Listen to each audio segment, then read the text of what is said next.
Welcome to Season 2 of The Shift, Stories of Resistance and Resilience, a multi-platform conversation series produced and hosted by me, Mark Travis Rivera, the professional storyteller. I believe that stories have the power to change the world. Through honest conversations and powerful storytelling, we explore how people challenge systems, shift narratives, and transform culture, creating a more inclusive, just, and liberated world in our lives and in our work. Here on this podcast, you'll hear from changemakers, truth tellers, and community builders who are using their voices and their stories to move us forward. So if you believe in the power of storytelling to spark change, you're in the right place. Listen closely, take notes, recognize our shared humanity. This is The Shift.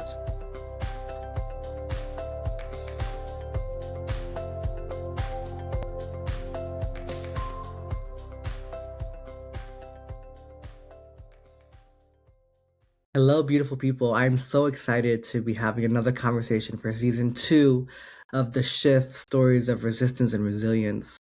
And today's guest is someone I've had the pleasure of speaking to a couple times in various modalities, but it's the first time that he's on my show. And so I'm super, super excited to introduce you all to Sheldon Gay. Sheldon Gay is an entrepreneur, speaker, and host of the I Must Be Buggin' podcast, and is a leading advocate for gifted and neurodivergent people, especially those from melanated and marginalized communities. His lived experience empowers him to help. Hold on, that recording is so slow. Hold on. You see, this is why I said it's awkward. Pause. Yeah. Move it up to, let's try 9. Okay. Retake. Okay.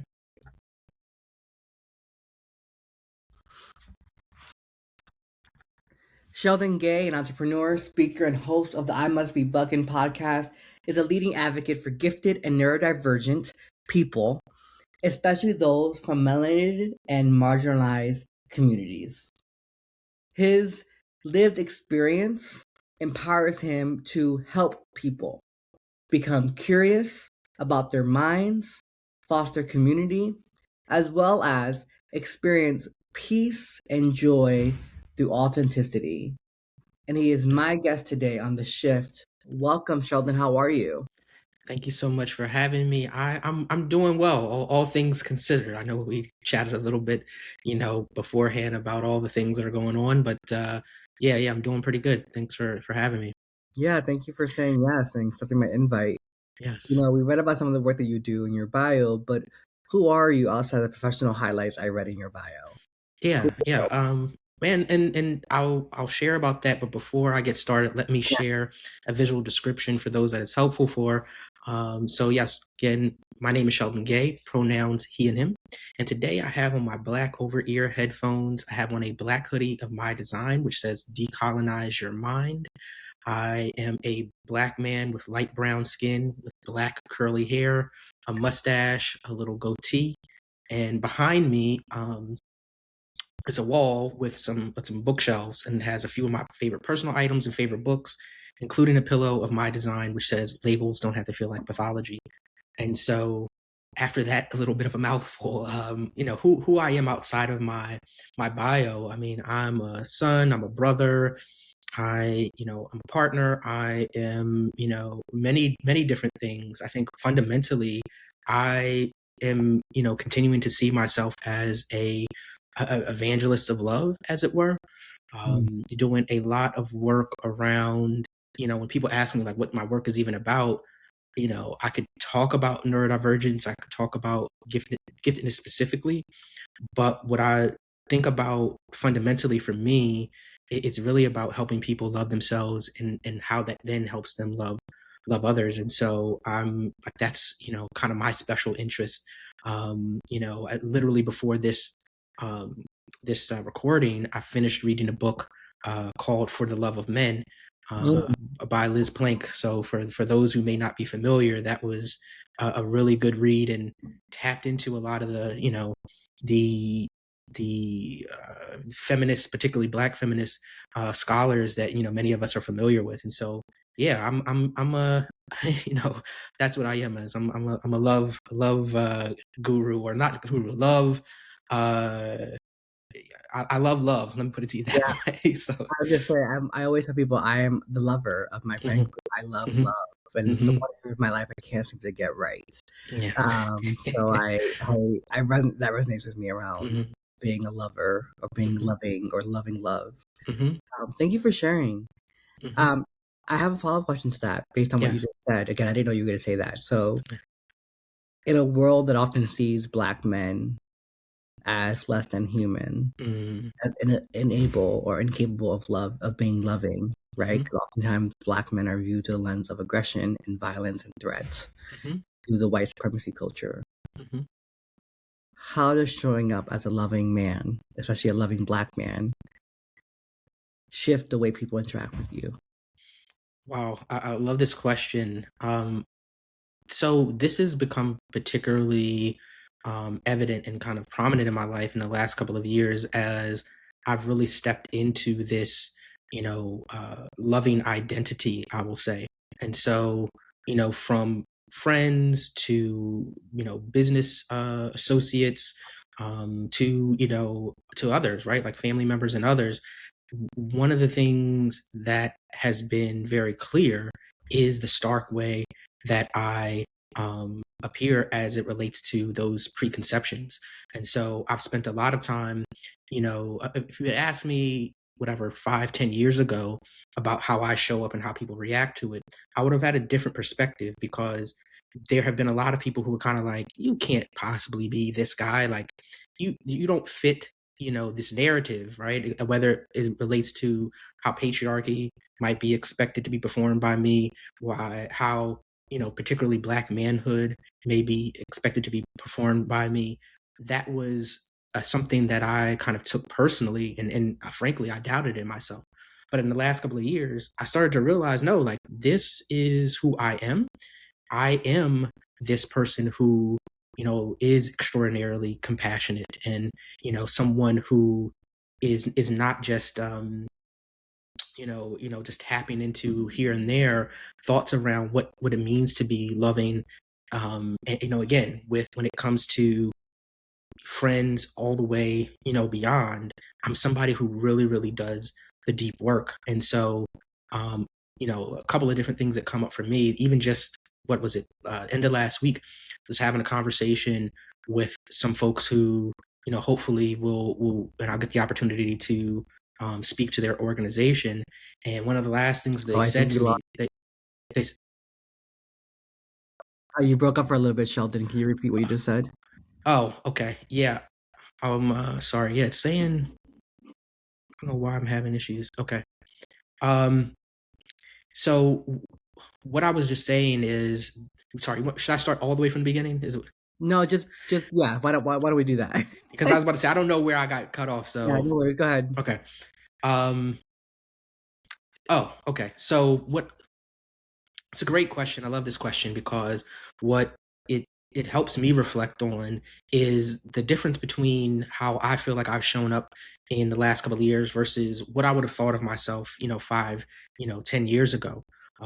Because yeah, the way that I show up definitely flies in the face of what many people might preconceive about a Black man. And so I know 5, 10 years ago, I internalized a lot of those messages because of how I showed up. People were like, "You can't possibly be this knowledgeable about this. You can't possibly, have insights into your emotions and different things like that." Or, and even trying to get me to conform to saying, "Hey, man, like you're kind of getting a little bit too deep. Like that's not your lane. Your lane is over here." And it Mm, didn't make any sense, but I internalized and I doubted myself. And in the last couple of years, I've very much so had the opportunity to recognize my light, and to recognize, my gifts as it relates to, being extraordinarily compassionate and having a sense of empathy and being somebody who is committed to doing the deep, deep work.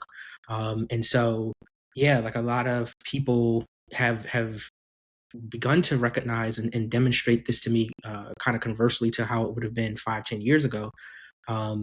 Just the other day, I had someone I was speaking to about coming in and speaking to their organization at the end of the call, they said, Sheldon, like, you're just so easy to talk to that I think it'll be so easy for people to connect with you and bring down their mask. And I was super touched by that because, yeah, for me, that spoke to the fact that I wasn't performing in any way, right? I was just being authentically myself.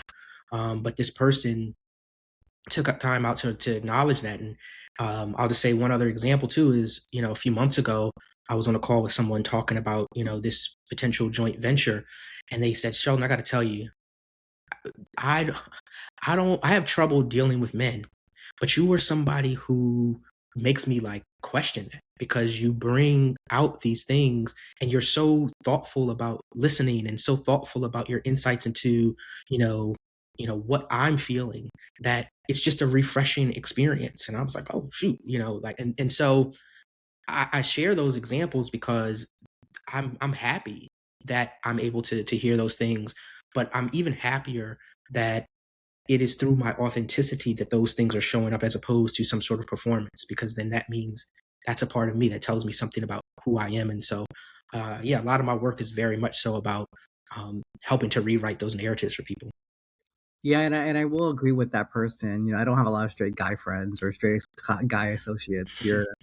And, and often it's not often that I sit on a panel where I'm deeply impressed by the moderator. I also moderate a lot, and so I held it to a higher standard, and I thought you did a great job at moderating what I thought was a very Appreciate that. complicated conversation around manhood, around neurodivergence, around race and class, right? Because you had people of all different backgrounds on that panel. It wasn't just straight hetero neurodivergent men of color, right? And so you had to navigate a very different complex conversation that I think that any other moderator would have struggled to pull out the nuance of the conversation, but you did so beautifully. Thank you. Of course, and this podcast is about resistance and resilience and stories like that. And I have to ask you this: what is your own personal concept of resistance and resilience? Yeah, that's a great question. So we could have like a whole podcast just about this, right? But for me, resistance and resilience are intertwined in that, resistance fundamentally for me is about reflecting upon the existing conditions to understand, why is it that, we're facing the different levels of oppression and different levels of marginalization, and making sure that we're not just, sitting in our anger or our sadness or our hurt, but we are also, taking that and taking action, I should say, right? And resistance can look like many different things. Not everybody has to be the MLK or the Malcolm X of their generation. You can be marching, you can be quote unquote on the front lines, but I think resistance as well is about challenging some of these norms and showing up with love in your community, which I think is a great segue to talking about, well, what is resilience? Resilience is about sustaining through all of this, because it's not going to be an overnight thing that we see the changes that we're seeking, right? Resilience fundamentally is about, keeping on and persevering through all of that. And that's rooted in the ability to stay connected to ourselves, to stay connected to the people around us, and stay connected to why all of this matters. And a big part of that is recognizing, hey, like, how I love and how I allow people to love me is how I'm actually going to get through this. I think too much of what Western culture asks us to do is to be, individually focused and thinking that I've got to take care of everything myself or else, right? Like, or else I'm less than in any number of ways. And so, yeah, resistance is really about pushing those boundaries to say, no, like, this isn't good enough. And it's okay that it's not good enough. And to be able to, again, challenge those systems fully, we have to be resilient, because we know that there's going to be a pushback. And the best way to be resilient is to unify as an interconnected community as opposed to a set of individuals. Yeah, and I always say, of all the things that white supremacy culture and colonization took from us as people of color, the one thing I think that is the most detrimental to us was our communal way of living. Mhm. Mhm. Mhm. When you look at indigenous cultures, African tribe cultures, you look at the Tainos and the Latinx community, a lot of the way that we live is communal. Mhm. And so much of America's founding was on this individualism. Mhm. We talk about your bootstraps. Well, I know Yep. people who don't have boots or straps. Right. I know Right. people without legs who can't even wear the boots, right? And so Ashe. that individualism, that individualized way of being was never innate to our people or our culture. Mhm. Mhm. Yeah, I mean, I'll just add on really quickly to that. I mean, right now, there are those who know that, I've got a few things going on, one of them being a health situation. And I can tell you the most beautiful thing that has come out of that as I, juggle the financial implications, the actual health implications, and all those different things has been the power of being able to tap into community and seeing people show up for me, Yeah.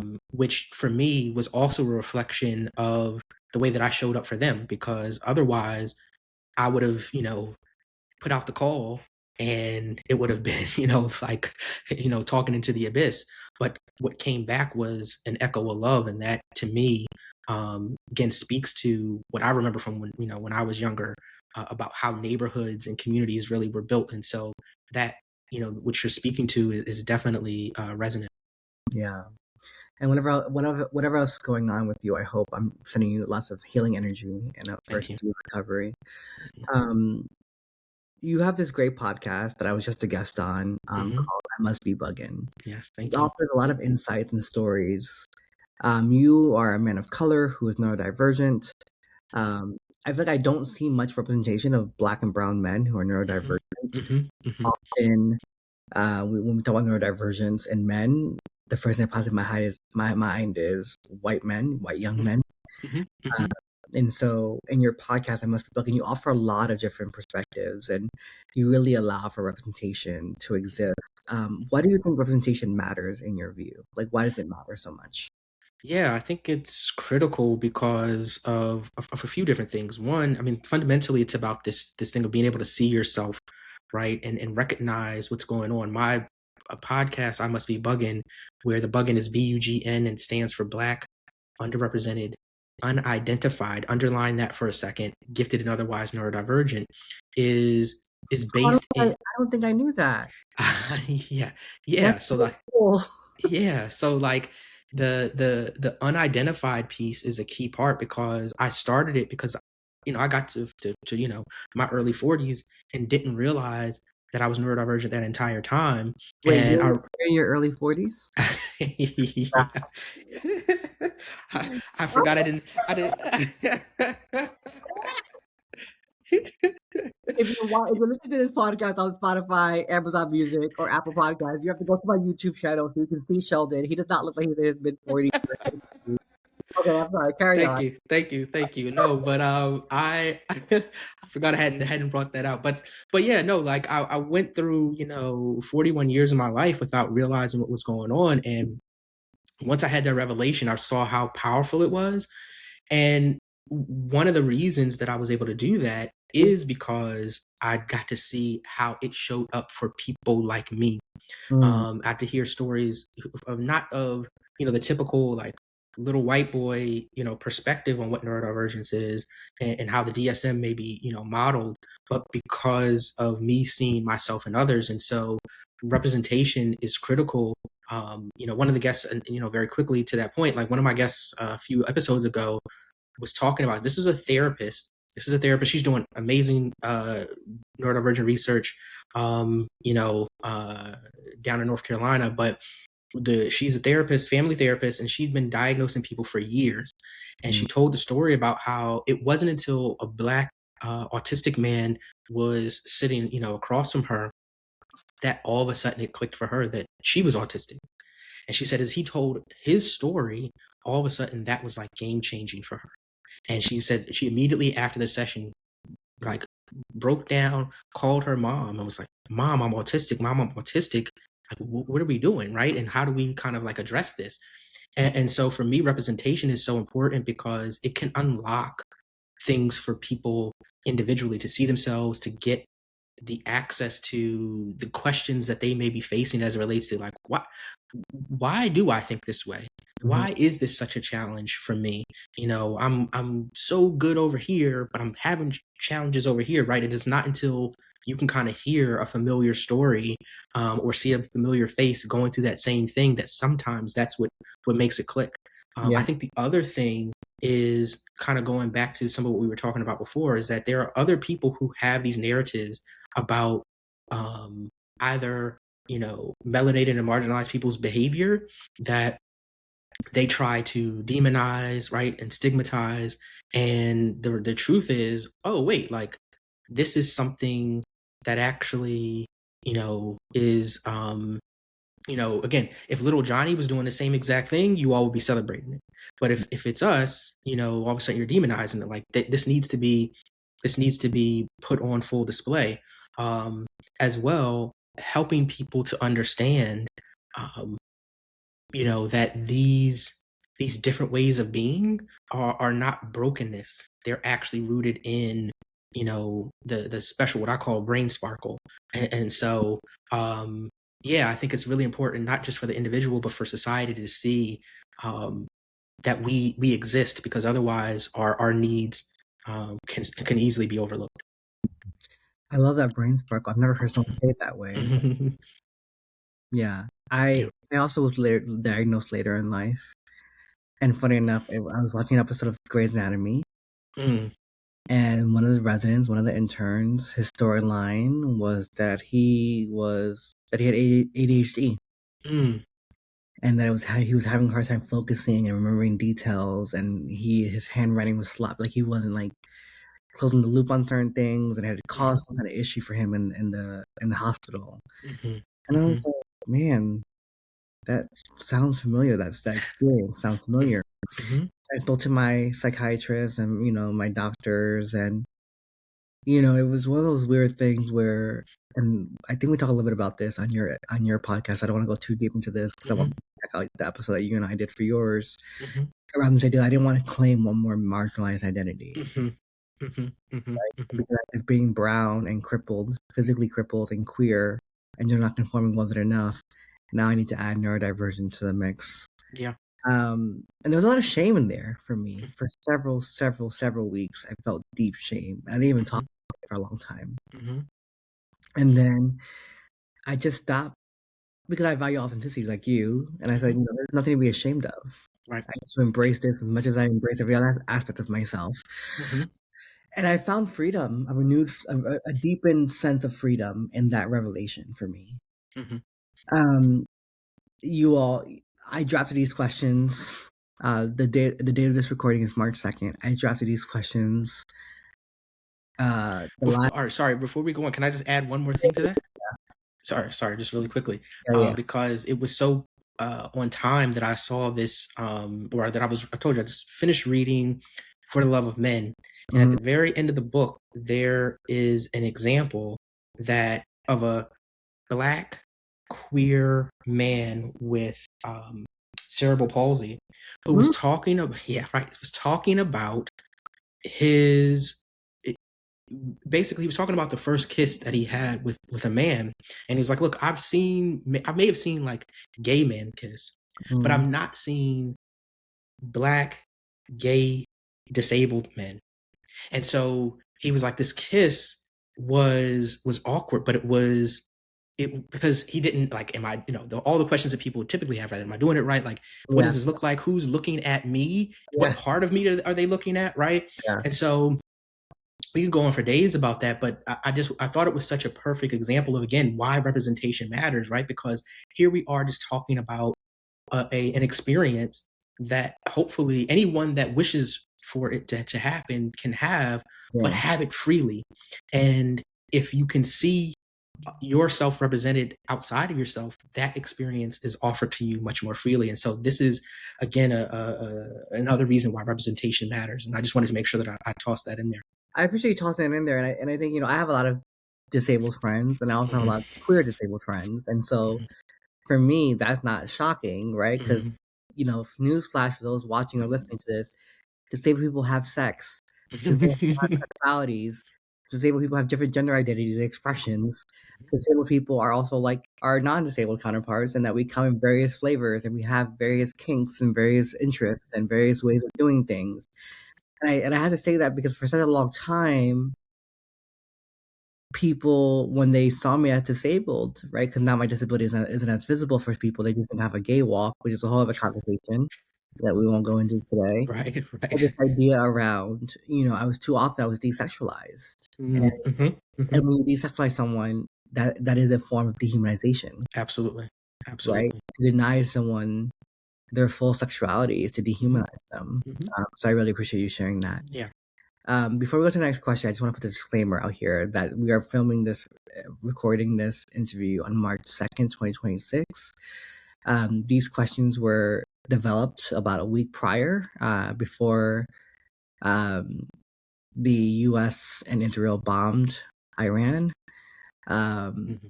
And so this question feels more loaded now than it did maybe a week ago, 2 months ago, a year and a half ago when he wasn't in office. Mm-hmm. Mm-hmm. How are Mm-hmm. you managing all the demands of your work with what is happening in the world?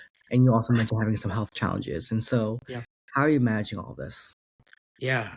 Yeah. Again, this is like such a timely question, right? As we, get news interruptions about the bombings and different things of that nature. As some folks are planning travel and wondering about, all those different kinds of things. And so, for me, one, I think the first thing that I do and that I offer to other folks to do is to feel it, right? Like to be present with all of the things, the fears, the anger, the confusion, all the different things that come up, right? Because it is tough. And frankly, one of the things that this all this stuff is really about too, they like to keep us dysregulated, right? They Yes. like to keep us guessing about where, like, but if we can feel our feelings and own our feelings and name our feelings, that takes away that power of dysregulation. It takes away the power to keep us, kind of off our pivot foot or whatever, right? And so, I think the first thing that I do is I try to just sit down and just like be present with those emotions, and from there, I try to say, okay, if I am feeling whatever scared, how is it that I can, find some safety or some stability? Like, what is it that I can do to do that? Sometimes that means, you know, uh, going to and doing some gaming, right? Like, okay, like I'm feeling, you know, whatever, stressed about this. Let me go do something that just doesn't require me to be so, worked up. That may mean, um, it was funny. I would just happened to see some of my friends. I have some longtime friends from around the way. I was back in the old neighborhood visiting with my mom, and I just happened to drive by and see them. And so some of that is as well. Like I was driving by, I saw their mom outside the house, and long story short, it turned into like this great visit with them. And it wasn't like, it was whatever, a 10-day visit or whatever, but it was like, maybe half an hour, maybe 45 minutes at the most. But like, it was great to just sit there with people who you care about, who you knew cared about, who I knew cared about me, right? And just share space, catch up on things, have a good laugh about old times, right? Like that's another thing, is just connecting with people who bring joy into my life. And then I would say probably the last thing is really also trying to take some action, right? Like how is it that I can um, make sure that, because for me it's important to share my voice. So how is it that I'm going to speak up and share some insight, right? So that I feel like I have agency about actually doing something about what's going on, as opposed to this feeling that everything is just happening to me, right? And so those are kind of three things for me that I'm doing right now to try to stay stay in the game, right? Going back to this resilience thing, like how am I trying to remain resilient? Yeah. Yeah. Thank you for sharing that. That's such a great point. Yeah, I just feel heavy, and I feel like too much of last year was about me white knuckling my way through, Hmm. physically, emotionally, spiritually, mentally. Cannot do that this year, Yeah, yeah, and so yeah. that Oh, it sorry. just Go ahead. no, just I just can't. I can't white Yeah, knuckle my way through this because the yeah. last 2 months of this year, an indication what the next fucking 10 months will be like. Mm-hmm. I Mm-hmm. will not survive. Yeah. No, I mean, listen, like I said, even when it comes to like my speaking business and thinking about, you know, traveling within the US, sure, but like I know there are some like international opportunities, right? And it's like, do Mm, I want to do that? I mean, even to Canada, one of my friends is a black woman, black gifted and otherwise neurodivergent woman up in Canada, and she was just telling us how, yeah, in Canada, they, were feeling the threats and the pressure because the U.S. current U.S. president had talked about like coming and invading them and yeah, doing other stuff, and it's like, so even if I was talking about just going to Canada, right? Like, what does that even feel like? And um, there are many different like other, like I said, international opportunities that are out there, and it's like, uh, do I want to yeah, risk being stuck somewhere, right? So these are things that are definitely real. Um, Going back to what I was saying in the beginning, one of the things I always like to mention as I talk about being present with the emotions and why it's so important is that one, um, it can be easy to fall into this trap of trying to avoid certain feelings or thinking that certain feelings are quote unquote bad. And so mhm, we don't want to feel them. But it always reminds me of, possibly my favorite poem, certainly like my top five favorite poems ever is by Rumi, which is called The Guest House. And for those that aren't familiar, like you can look it up, but the short story is that Rumi talks about welcoming all of your emotions into your house as guests, right? And being present with the fact that the good ones, the quote unquote good ones, the quote unquote bad ones, all the things in between are just there temporarily, right? And so our job is to recognize them as gifts, as messengers, right? As guides to what we're still feeling, as guides to what we should be doing, all of those different things, right? Because yeah, they're again the good, the quote unquote good, the quote unquote bad. They're all going to be here today. yeah, Tomorrow they may be gone. So far as how we feel about them, um, but taking time to be present with them means that it's kind of like some of us have had those house guests that you're like, you said this will be supposed to be like 2 days. You're supposed to be here. It's yeah, been 2 months, right? yeah, And so being present with them allows that opportunity to say, you've been welcomed, you've been fed. There's the door, right? yeah. And thank you for what you've offered. Yeah. Yeah, I love that. And then our last question, and feel free to make this as Mhm. brief or as elongated as you like. Mhm. What do you hope to shift in society through your work? Yeah.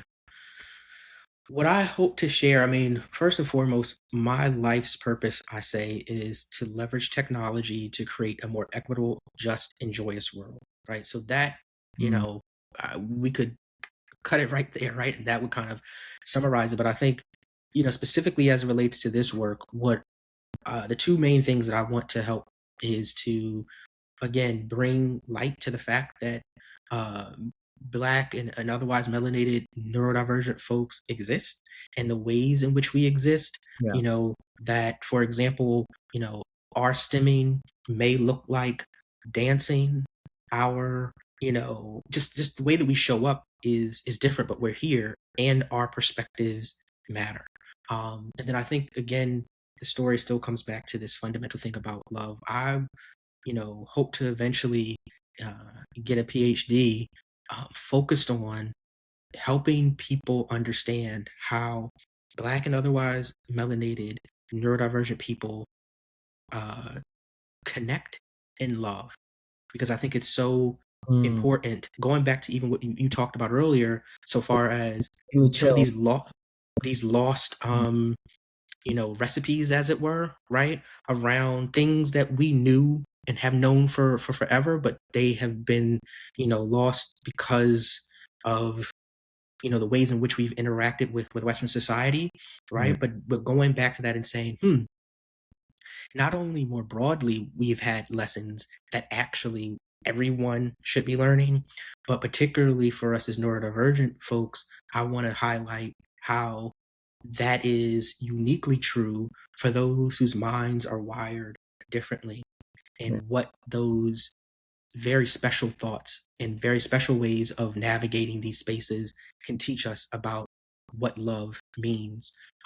Particularly, again, for those of us who have, going back to what you said earlier too, when you got that extra little bit of sauce on top of you, what does it mean to still find ways to love yourself when the world just kind of wants to kind of twist your arm a little bit more. And Yeah. so, yeah, that's what I want for my work to do. To shift that. I love that. I'm just sitting with that because that was such a beautiful answer. Thank you. I'm just getting about I just want us to all to be more excited about that brain sparkle. The fact that we are different. I think Mhm, I designed a whole company around being neurodivergent, mhm, right? mhm, Like I for a long time, a 9 to 5 just wasn't working for me, and it was like I was after a year in the role, I would get uneasy, I would get bored, I'm ready to jump ship. mhm, mhm, I mhm, was unfulfilled. I would feel depressed, even more depressed. I would feel lazy. I feel unproductive. And I'm someone that can get what takes most people, 30 to 40 hours worth of time to do, I can get done in 2025. mhm, Right? I'm just someone that is very capable and very skilled and can get a lot done in a short period of time, especially when I'm hyper focused. mhm, When I'm in the hyper focus modality, right? And my average communication is most people's best communication. mhm, Right. And so I've learned that about myself. And I designed a company, a professional storyteller, that allows for intentional segmentation, mhm, not fragmentation. mhm, mhm, mhm. Too often a 9 to 5 is asking you to fragment yourself, to leave Yeah. this part of you out the door and this part inside the office door and leave this Mhm. aspect of yourself out here and the other aspect of you over there. Yeah. And now I just get to show up fully as myself. Yeah. Yeah. I just want to tap into this piece if I can, like, about this authenticity piece, and tie it back into this part about, again, this old self-awareness piece, right? Because the power of what you're doing and how you're modeling, right? The fact that you didn't create a business that um was about something completely different, and then said, like, maybe you reveal that you're neurodivergent, but again, you've built it around your ability to remain authentically yourself. One, that only happens when you have the awareness and the love of self to be able to do that. Yeah. Excuse me. And that's, again, why our work is so important, because modeling that for people who may say, oh, I can't be ADHD in public, I can't be dyslexic in public, I can't be gifted in public, I can't be these things, I've got to just kind of keep that tucked away. Your work, like I said, our work gives people that model to say, you know what, like, maybe I can just be myself. Yeah. Um and and realizing too that even if the way that you execute on things is different, doesn't mean that you cannot execute, Right. right? How we That get there may differ. exactly. Ways to get there, there's not. Yes, yes, and that, I think, again, is a major lesson, for all of us. And so, again, thank you for the work that you're doing to help people to see that. Thank you. Thank you for the possibility that you represent and all the ways that you um, show up. I have never had a conversation with you in the last several months that I have not left feeling more fulfilled, more excited, more Mhm. myself, more Yeah, seen. yeah. It's an honor to exist in your orbit. Thank you so much for all that you do, Sheldon. Thank you. Thank you. All right, y'all. If you like this episode, be sure to share, subscribe, like, rate, all that things that make the thing a thing. Do that for us. Be sure you can check out my website at www.marktravisrivera.com to learn more. And we're going to drop all Sheldon's links and information connected with him, including his podcast, in the show notes. So be sure to check that out. And be sure to share this podcast with a neurodivergent person in your life, especially if they are a man of color, so they can see themselves reflected in this conversation. And above all else, take care of yourself, take care of each other. We're in this together. Be well.